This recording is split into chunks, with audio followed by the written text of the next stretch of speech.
الفرق بين إن وأن وآت.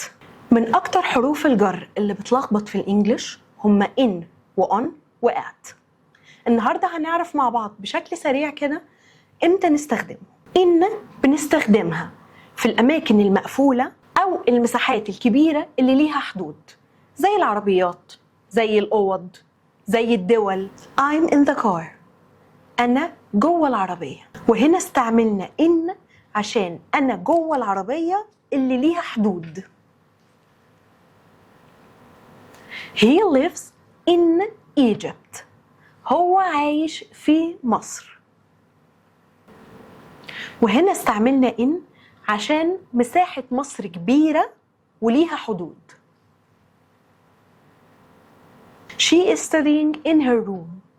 هي بتذاكر جوه أوضتها. وهنا برضو استعملنا إن عشان الأوضة مكان مقفول وبرضو ليه حدود. نخش على أون. بنستخدمها مع الأسطح لما تكون حاجة فوق حاجة تانية ولمساها، زي بالظبط الترابيزة أو الشارع. The mug is on the table. المج على الترابيزة. وهنا استعملنا on عشان المج محطوط فوق سطح الترابيزة. The shop is on the main street. المحل موجود على الشارع الرئيسي.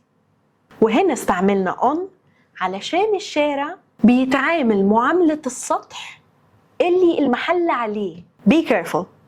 There is water on the floor. خلي بالك في مية على الأرض. وهنا برضو استعملنا on عشان المية اللي مدلوقة فوق سطح الأرض. نخش على at. بنستخدمها مع نقطة محددة، زي عنوان معين أو مكان بنعمل فيه نشاط أو حاجة معينة. زي مثلا لما نقول I will meet you at the bus stop. أنا هقابلك عند محطة الباص. وهنا استعملنا at عشان محطة الباص دي نقطة معينة هنتقابل عندها. He's at work right now. هو في الشغل دلوقتي. وهنا استعملنا at عشان الشغل بيتعامل كنشاط مش كمجرد مبنى وخلاص. They live at 15 فؤاد street.